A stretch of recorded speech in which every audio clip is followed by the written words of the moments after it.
नमस्ते दोस्तों, तो आज आपको एक बड़ी ही अचंभित एवं भयानक रहस्यमय कहानी सुनाऊंगी जिसमें आपको कुछ नई रहस्यमय बातें की जानकारी होगी।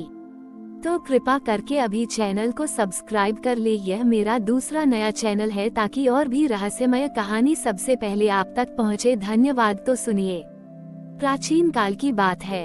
एक घना और रहस्यमय वन था जिसका नाम गंधमादन था। इस वन में अनेक प्रकार के अद्भुत जीव रहते थे और यहाँ की नदियाँ, पहाड़ियाँ और पेड़ पौधे एक विशेष सामंजस्य में बंधे हुए थे। इस वन का संरक्षक एक शक्तिशाली और न्यायप्रिय वन देवता था जिसका नाम वृक्षराज था। वृक्षराज भगवान शिव का परम भक्त था और अपने तपोबल से उसने वन को सदैव हरा भरा और सुरक्षित रखा था। लेकिन समय के साथ साथ कुछ लालची और अहंकारी मनुष्यों ने वन के संसाधनों का अंधाधुंध दोहन करना शुरू कर दिया।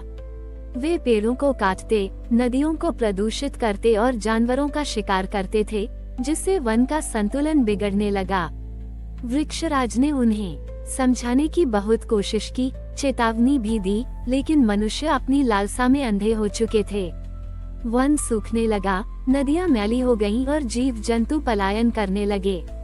वृक्षराज का हृदय पीड़ा से भर गया।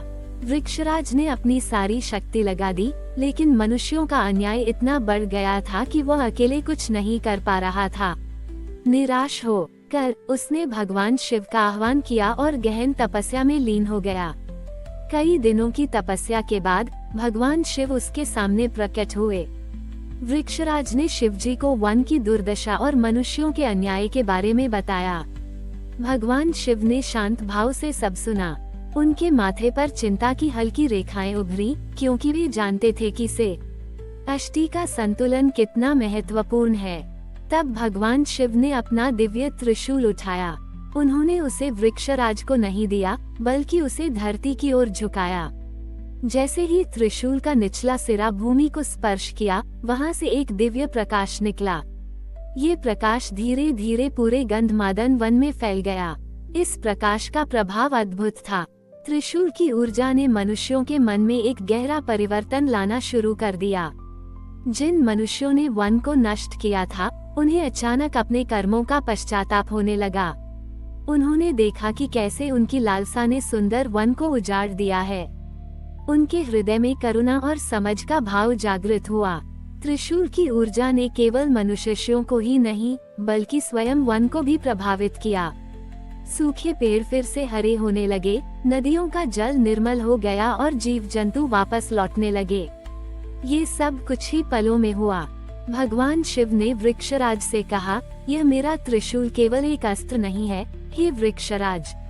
इसके तीनों शूल जागरूकता, संतुलन और परिवर्तन का प्रतीक हैं। मनुष्य जब अपनी लालसा में अंधा हो जाता है, तब उसे जागरूकता की आवश्यकता होती है। जब प्रकृति का संतुलन बिगड़ता है, तो उसे पुनर्स्थापित करना होता है। और जब तक मनुष्य स्वयं को नहीं बदलता, तब तक वास्तविक शांति नहीं आ सकती। मेरा ये त्रिशूल तुम्हें ये शक्ति देता है कि तुम समय समय पर जागरूकता का प्रकाश फैलाओ, संतुलन को पुनः स्थापित करो और आवश्यकता पड़ने पर परिवर्तन की प्रेरणा दो। ये तुम्हें अदृश्य रूप से उन लोगों को प्रभावित करने की शक्ति देगा जो प्रकृति का अनादर करते हैं। भगवान शिव अंतर्ध्यान हो गए, लेकिन त्रिशूल का दिव्य प्रभाव गंधमादन वन में बना रहा। वृक्षराज ने भगवान शिव का धन्यवाद किया और त्रिशूल द्वारा मिली नई शक्ति से वन का और भी बेहतर तरीके से संरक्षण करने लगा। अब जब भी कोई मनुष्य वन को नुकसान पहुंचाने का विचार करता, तो त्रिशूल की अदृश्य ऊर्जा उसके मन में पश्चाताप और जागरूकता पैदा कर देती थी, जिससे वह अपने इरादों से बाज आ जाता था। गंधमादन वन में त्रिशूल की अदृश्य ऊर्जा के कारण शांति और सद्भाव लौट आया था। मनुष्य अब वन के महत्व को समझने लगे थे और उसका सम्मान करते थे। लेकिन ये शांति एक नई चुनौती के आगमन तक ही थी। दूर पश्चिम के रेगिस्तानों से एक प्राचीन और दुष्ट राक्षस, जिसका नाम अकालक था, अपनी शक्ति बढ़ा रहा था। अकालक केवल विनाश और सूखा फैलाना जानता था। जहाँ जहाँ वह जाता, जमीन बंजर हो जाती, नदियाँ सूख जाती और जीवन समाप्त हो जाता। उसकी नजर अब गंधमादन वन की हरियाली और जीवन शक्ति पर पड़ी। उसका इरादा था कि वो इस हरे भरे स्वर्ग को भी रेगिस्तान में बदल दे ताकि उसकी शक्ति और बढ़ सके। जब अकालक ने गंधमादन वन की ओर बढ़ना शुरू किया तो वन देवता वृक्षराज को एक अशुभ कंपन महसूस हुआ। उसने देखा कि वन के किनारे के पेड़ मुरझाने लगे हैं और हवा में एक शुष्क भयानक ऊर्जा फैल रही है। वृक्षराज ने तुरंत त्रिशूल की दिव्य ऊर्जा को सक्रिय किया। उसने महसूस किया कि ये दुष्ट अकालक, जिसका स्वभाव ही विनाश था, उसके अदृश्य प्रभाव से आसानी से नहीं रुकेगा। वृक्षराज जानता था कि इस बार उसे अधिक प्रत्यक्ष हस्तक्षेप की आवश्यकता होगी।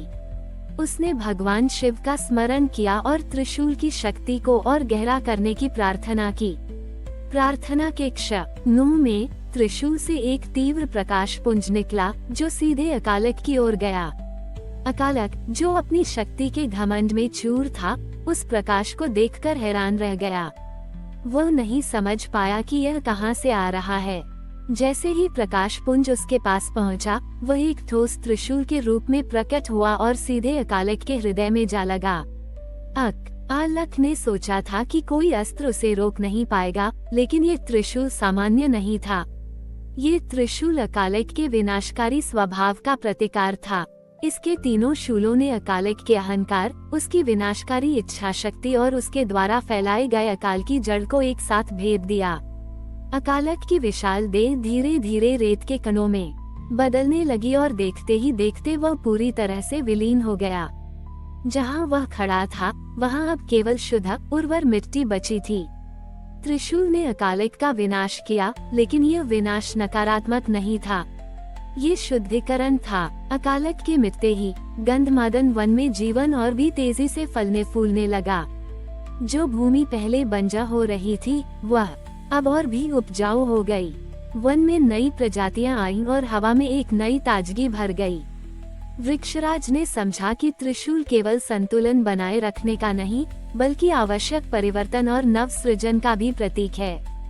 कभी कभी संतुलन बनाए रखने के लिए कुछ पुरानी और हानिकारक शक्तियों का अंत आवश्यक होता है, ताकि नई और बेहतर सृष्टि का मार्ग प्रशस्त हो सके। भगवान शिव का त्रिशूल यही करता है। यह अंधकार को मिटाकर प्रकाश लाता है और विनाश के माध्यम से सृजन का मार्ग खोलता है।